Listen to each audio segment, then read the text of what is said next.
राजस्थान की खास मुहिम सुगम में सक्षम है हम। इस अभियान के तहत आज टोंक जिले की बात करते हैं। हमारा मकसद है दिव्यांगों के संघर्ष को आवाज देना और उनके लिए एक सुलभ समाज का निर्माण करना।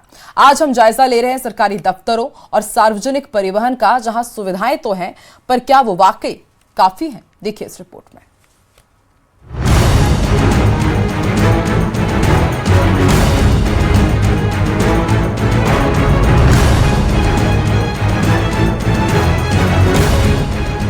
टोंक जिला मुख्यालय के सरकारी कार्यालय दिव्यांगों के लिए धीरे धीरे सुविधाजनक हो रहे हैं।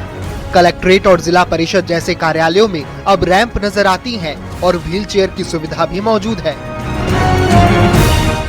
राहत की बात ये है कि ज्यादातर जन सुनवाई वाले दफ्तर ग्राउंड फ्लोर पर हैं, जिससे दिव्यांगों को सीढ़ियों की मशक्कत नहीं करनी पड़ती। अस्पतालों के हालात भी पहले से बेहतर हुए हैं। दिव्यांगों को अब प्रमाण पत्र और सहायक उपकरण लेने के लिए दर दर नहीं ठोकरें खानी पड़ती। जिला परिषद में आप देख रहे हो, ये सामने दिख ही रहा है, यहाँ भी रैंप बना हुआ है और जिला परिषद का जो हमारे पीछे पंचायत राज प्रकोष्ठ है वहाँ भी रैंप बना हुआ। अधिकांश कार्यालय जो ग्राम पंचायतें हैं और हमारी पंचायत समितियाँ, वहाँ भी रैंपों का निर्माण हुआ है। इसका मुख्य मकसद ये कि जो दिव्यांगजन उनको हमें सामान्य धारा में उनके अधिकारों की रक्षा करते हुए लाना है। रोडवेज बस स्टैंड अब भी दिव्यांगों के लिए बड़ी चुनौती बना हुआ है। यहाँ दिव्यांगों का सफर सजा बन जाता है। बसों की ऊंची पायदानों पर चढ़ना और उतरना एक बड़ी चुनौती है।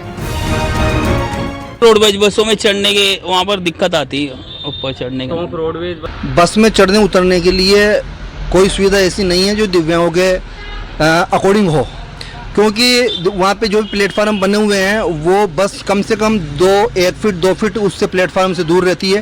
तो वहाँ पे मेरी जो सोच है, वहाँ जो प्लेटफार्म को जो है बीच में से गेट तक मिलाया जाए उसको, ताकि दिव्यांगों के साथ साथ में सिटीजन और जो बच्चे लोग होते हैं उनको भी गाड़ी के अंदर चढ़ने के लिए व्यवस्था हो। रोडवेज बस स्टैंड पर दिव्यांगों के लिए सुविधाओं का जायजा लिया न्यूज़ 18 के संवाददाता दौलत पारी कर रहे हो, लेकिन बस स्टैंड पर हालात उसके उलट हैं। बात करें तो तस्वीरों के जरिए मैं आपको दिखा दूं, ये बस स्टैंड है। यहाँ बस में चढ़ने और उतरने के लिए दिव्यांगों को काफ़ी मुश्किल का सामना करना पड़ रहा है, क्योंकि जो ये रैंप बने हुए हैं, ये इनकी लंबाई है वो बेहद ज़्यादा कम है। तस्वीरों के जरिए दिखा दूं, ये बस है जिसका रैंप है वो थोड़ा दूर होने की वजह से जो चढ़ने की ऊंचाई है वो दिव्यांगों को काफ़ी परेशान करने वाली बात है। राजेश कुमार दाधीच दिव्यांगों के संगठन के जिला अध्यक्ष हैं। खुद किराए की दुकान में इलेक्ट्रॉनिक आइटम की सर्विस और सेल करते हैं। राजेश अपनी 4 व्हीलर स्कूटी के जरिए ही सफर करते हैं। इलेक्ट्रॉनिक आइटम देना हो या लाइट फिटिंग से जुड़ा काम ज्यादातर खुद करते हैं, लेकिन जरूरत पड़ने पर अन्य कुशल कारीगर से भी काम करवाते हैं। साहब के भी एक बार हम मीटिंग में गए थे, वहाँ पे जो रैंप है, रैंप तो बना हुआ है वहाँ पे, मगर बिल्कुल खड़ा है। वहाँ पे विकलांग व्हीलचेयर लेके नहीं, नॉर्मल व्यक्ति भी यदि वो उस रैंप के माध्यम से ऊपर जाना चाहे तो वो वापस फिसल के गिरने का डर रहता है। इसलिए उसको थोड़ा सा स्लोप बनाया जाना चाहिए, तो उसकी लंबाई बढ़ानी चाहिए, जिससे क्या है कि दिव्यांग और सिटीजन आराम से ऑफिस तक पहुँच सके। दूसरे कार्यालयों की बात करें तो दूसरे कार्यालयों में जैसे अपन एसपी ऑफिस जाते हैं तो एसपी ऑफिस ग्राउंड फ्लोर पे है, ऐसा कोई दिक्कत नहीं है। गाड़ी अपन लगा के और एसपी साहब से अपन मिल सकते हैं। और यदि नहीं भी मिल पाते, मान लो बहुत सारे दिव्यांग होते हैं जो नहीं जा पाते, तो उनके लिए मतलब वहाँ पे ऐसी व्यवस्था होनी चाहिए कि वहाँ पे जो गेट गार्ड होता है वो क्या नाम से एसपी साहब तक उसकी जो भी समस्या है वो ले जाएं। दिव्यांगों के लिए बेहतर सुविधाएं हों ताकि वो कदम से कदम मिलाकर चल सकें, क्योंकि वो सक्षम हैं। बस एक कदम बढ़ाने के लिए सुविधाओं की जरूरत है।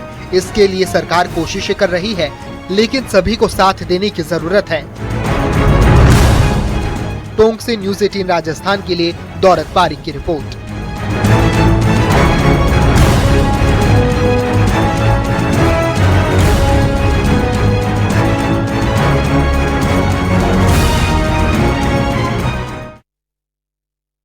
दिव्यांगों के लिए आवाज उठाने वाले और दिव्यांग अधिकारों के लिए लड़ाई लड़ने वाले डॉक्टर अरविंदर सिंह ने न्यूज़ 18 राजस्थान की मुहिम की तारीफ की और कहा कि दिव्यांगों के लिए अभी भी बहुत कुछ किए जाने की जरूरत है।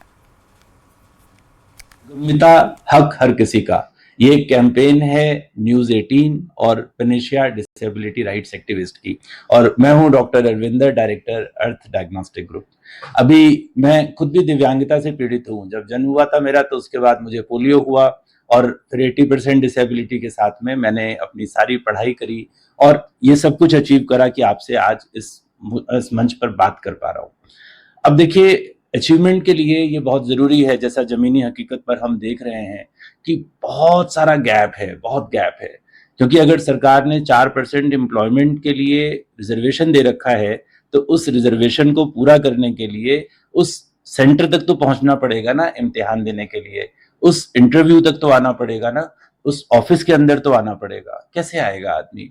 उसको सुगम में ट्रेन चाहिए, एक्सेसिबल ट्रेन चाहिए। अब आप देखिए ट्रेन की हालत, कितने ऊंची सीढ़ियां हैं उसकी ट्रेन की, प्लेटफॉर्म्स कितनी दूर दूर हैं, कोई रैंप नहीं है, कोई लिफ्ट नहीं है, खाली 2% स्टेशन के अंदर लिफ्ट और एस्केलेटर की सुविधा उपलब्ध है, वो भी बड़े शहरों में। तो बहुत अभी काम जमीनी रूप पर होना बाकी है। बसेस की हालत देखिए तो नॉर्मल आदमी को इतने धक्के लगते हैं, बेचारा दिव्यांग उसके अंदर कैसे जाएगा। स्कूल्स के अंदर जाके देख लीजिए तो दिव्यांगों के पढ़ाने के लिए प्रॉपर सुविधाएं नहीं है। जो लैब्स हैं वो फर्स्ट फ्लोर सेकंड फ्लोर पर है, तो एक बच्चा जो 10th और 12th पढ़ना चाह रहा है, तो वो एक्सपेरिमेंट करने के लिए जो कि करिकुलम का पार्ट है, वो कैसे जाएगा सेकंड फ्लोर पर, फर्स्ट फ्लोर पर? तो उनके एडमिशंस को डिनाई कर दिया जाता है। तो ये जो राइट्स हैं, जो कि पार्लियामेंट के कानून के द्वारा बनाए गए rights of person with disability, और सुप्रीम कोर्ट के कम से कम 15-20 डिसीजन आ चुके हैं कि इन अधिकारों को दीजिए।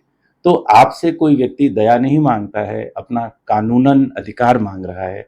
तो मैं रिक्वेस्ट करूंगा सरकारी अधिकारियों से, सरकार से और समस्त जनप्रतिनिधियों से और जनता से भी कि इस कानूनी अधिकार के लिए आप प्लीज उनको हेल्प कराएं, उनका कानूनी अधिकार उनको सम्मान पूर्वक दें, मांगने से ना दें।